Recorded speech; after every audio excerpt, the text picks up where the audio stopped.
Recordamos que en el vídeo anterior estuvimos hablando de las mutaciones. ¡Maja, mosquis! ¡Ya jalamos hoy!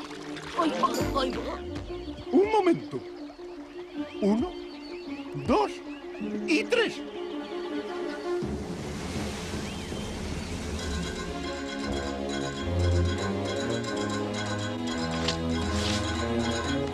Dijimos que estas podían ser de 3 tipos.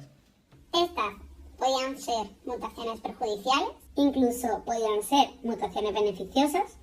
O también la mutación podría ser neutra. Es muy común oír que las mutaciones son debidas a agentes externos, como por ejemplo la radiación del sol,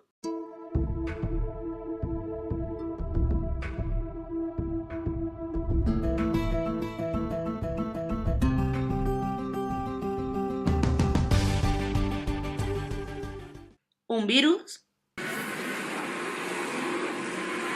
o agentes químicos. Todo esto es verdad y ahora lo veremos con más profundidad, pero también hay otros factores endógenos, es decir, agentes mutágenos que produce nuestro propio cuerpo y que también puede inducir mutaciones sobre nuestro propio organismo. Vamos a ver primero cuáles pueden ser estos factores externos y luego los internos producidos por nuestro propio cuerpo. Cuando hablamos de mutágenos nos referimos a cualquier agente físico, químico o biológico que crea una mutación. Como hemos dicho, estos agentes pueden ser externos o internos. Dentro de los externos nos encontramos con un primer tipo, los agentes físicos. El primero, uno de los más característicos, es la radiación ultravioleta, es decir, la radiación producida por los rayos del sol, que inciden directamente sobre nuestra piel. Las radiaciones ultravioletas son absorbidas directamente por el ADN de las células de nuestra piel. Esta radiación provoca que en el ADN se formen enlaces covalentes entre las bases pirimidínicas de la misma cadena, haciendo que se formen dímeros de timina y dímeros de citosina. A consecuencia de que se han enlazado dos bases que no tenían que unirse entre ellas, que son dos bases consecutivas, hacen que el puente de hidrógeno que se formaba entre una cadena y la antiparalela se destruya, desorganizando de esta manera la doble hélice. Este tipo de mutación puede llegar a originar un cambio en el ADN, induciendo la formación de un cáncer de piel. Por otro lado, también tenemos las radiaciones ionizantes, que son radiaciones de longitud de onda muy cortas, como los rayos gamma, los rayos X o los flujos de neutrones y protones, que se originan en los reactores nucleares. Pues claro, energía nuclear. Estos pueden causar la rotura de cadenas de ADN o incluso la modificación química de algunos componentes de dicho ADN. Como dato curioso, las radiaciones ionizantes fueron las que produjeron una gran cantidad de mutaciones y muertes tras el desastre de Chernóbil. In Moscow that people were injured and may have died. In a second reactor at the Chernobyl complex. Tonight, however, that seems unlikely. Moscow television claimed the Western nuclear plant. Radiation monitors in Sweden and Finland this morning are showing unusually high readings. В атомной электростанции произошла авария. Поврежден один из атомных реакторов. Принимаются меры по ликвидации последствий аварии. Пострадавшим оказывается помощь. Создана правительственная комиссия. El 26 de abril de 1986, el reactor nuclear de la ciudad de Chernóbil explosiona, provocando el accidente nuclear considerado junto a Fukushima en 2011 como el más grave en escala internacional de accidentes nucleares, constituyendo uno de los desastres medioambientales más graves de la historia. Este accidente liberó a la atmósfera una cantidad de radiación 500 veces superior a las de las bombas atómicas de Hiroshima y Nagasaki. Tuvieron que evacuar más de 30 kilómetros a la redonda, pero muchas habían sido ya las personas expuestas a la radiación nuclear. Más de 600.000 personas recibieron radiaciones directas tras el incidente, y más de 5 millones vivieron en áreas contaminadas durante mucho tiempo. Las grandes arboledas de bosques alrededor del reactor acabaron muriendo. Además, aumentó la mortalidad en un radio de 20-30 kilómetros en cuanto a la flora y la fauna. Como era de esperar, también el índice de mutación subió considerablemente, creando malformaciones tanto en animales como plantas y humanos. Incluso muchas de estas malformaciones podían llegar a pasar a la descendencia. A día de hoy, los alrededores de Chernóbil siguen sin poder ser habitables y seguirán así durante mucho, mucho tiempo. Por otro lado, también están las radiaciones corpusculares, formadas por partículas alfa y beta, pertenecientes a la desintegración de isótopos radiactivos.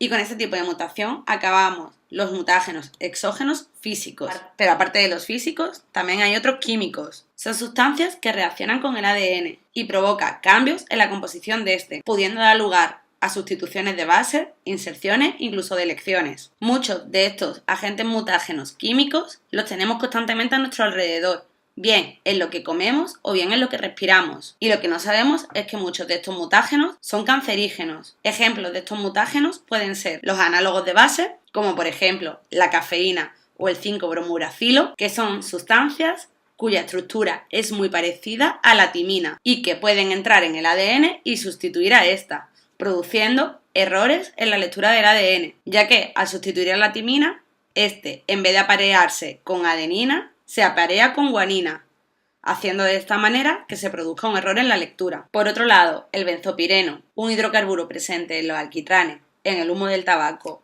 o en la carne que ponemos en la brasa, es una sustancia que se metaboliza en el hígado. Al metabolizarse, se transforma en una sustancia altamente reactiva con el ADN, impidiendo que se formen los puentes de hidrógeno correctamente entre las bases. Algo similar ocurre con las aflatoxinas, producidas por un tipo de hongos presentes en las semillas y en los frutos almacenados incorrectamente en lugares cálidos y húmedos. Por otro lado, el ácido nitroso que está presente en las carnes y en los embutidos con conservantes y otros compuestos como el bisulfito sódico presente en el vino o en los frutos secos puede provocar la diseminación. Esto significa que las bases citosina se transforman en uracilo y este uracilo sabéis que no debe estar presente en el ADN ya que es una base típica de ARN. Por otro lado, los agentes alquilantes presentes en el gas mostaza, utilizado durante la Primera Guerra Mundial, introduce grupos alquilos en el interior del ADN, haciendo que éste no se replique correctamente. Aparte de todo esto, encontramos otros agentes mutantes, como pueden ser aquellos que se usan en el engorde fraudulento del ganado, o el abesto, utilizado como aislante en algunas edificaciones, el cromo y el cadmio, que se añaden a algunas pinturas, el arsénico, que puede contaminar acuíferos, la acrilamida producida en alimentos que tienen gran cantidad de almidón y que han sido sometidos a una alta temperatura, como por ejemplo las patatas fritas, o otros, como las dioxinas, producidos cuando se quema el PVC, están constantemente a nuestro alrededor y sabemos que hay que evitarlos en la medida de lo posible. No nos debemos olvidar de los mutágenos exógenos biológicos. Los más importantes son los oncovirus, ya que estos producen cáncer, como por ejemplo el virus de la hepatitis B y C, el virus del papiloma humano, o también bacterias como el Helicobacter pylori, que produce úlceras de estómago y que puede estar relacionada con ciertos casos de cáncer de estómago. Por otro lado, los mutágenos endógenos son aquellos que van a acabar dando lugar a mutaciones espontáneas y que se producen de forma natural, bien por la propia actividad celular, por errores durante la replicación del ADN que no son reparados tras esta, o simplemente por las condiciones ambientales, como ahora podremos ver.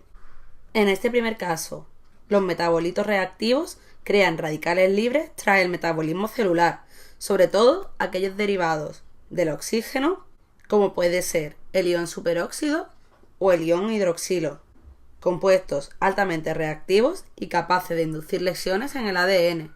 Estos radicales libres oxidan los lípidos de membrana, inactivan enzimas y además son capaces de provocar mutaciones en el ADN, especialmente en el ADN mitocondrial, ya que procesos del metabolismo celular como la formación de ATP se dan en el interior de la mitocondria.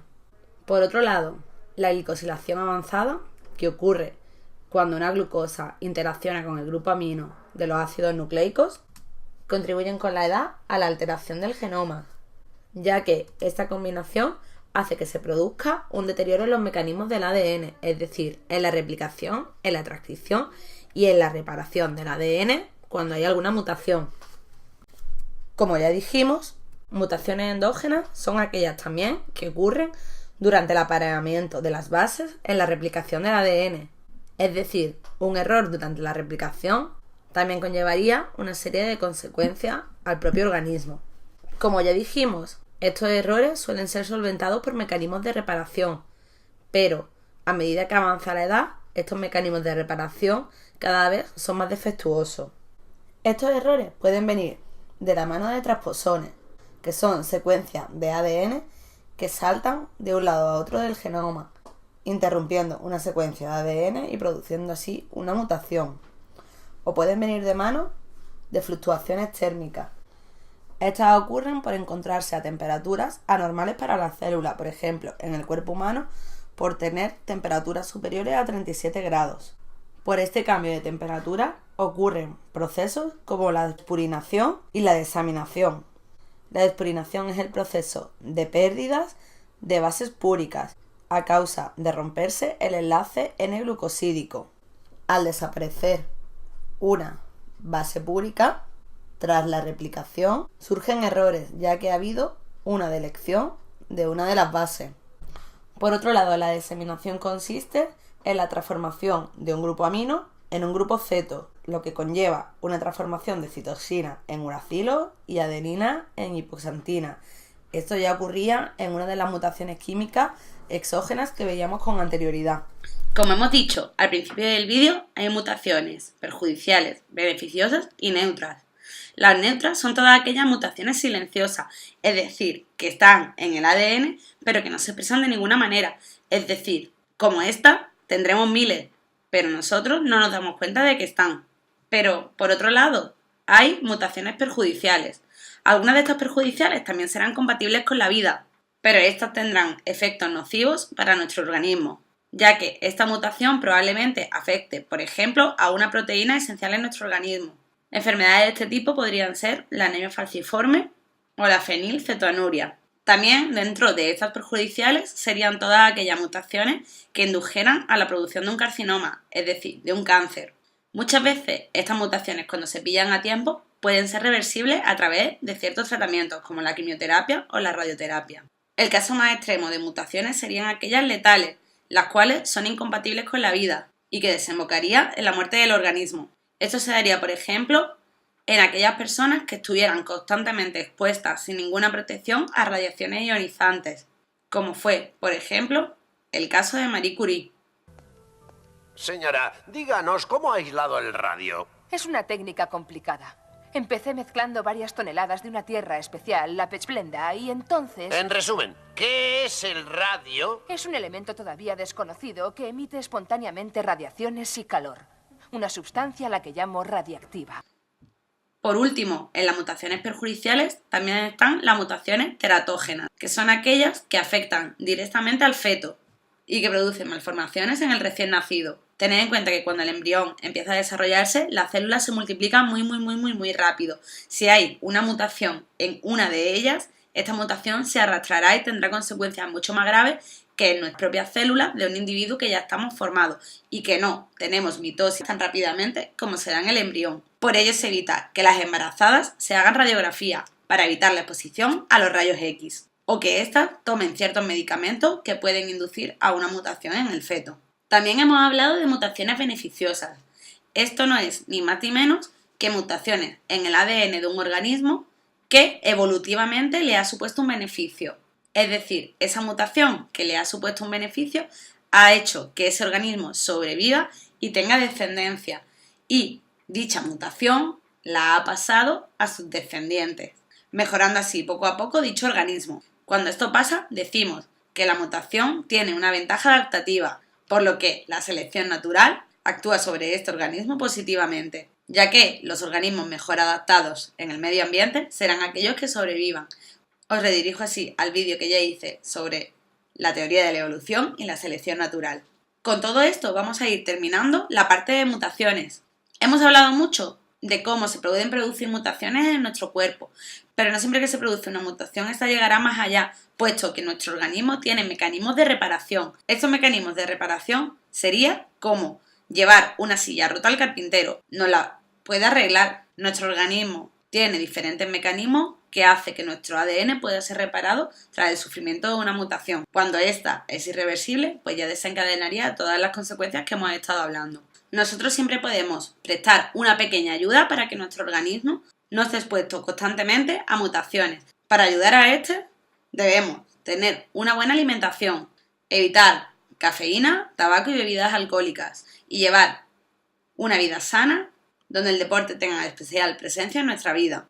Creo que con este vídeo y con el vídeo anterior habéis aprendido una gran parte de lo que son las mutaciones, así que me voy a ir despidiendo porque me estoy quedando sin ninguna luz para seguir grabando el vídeo.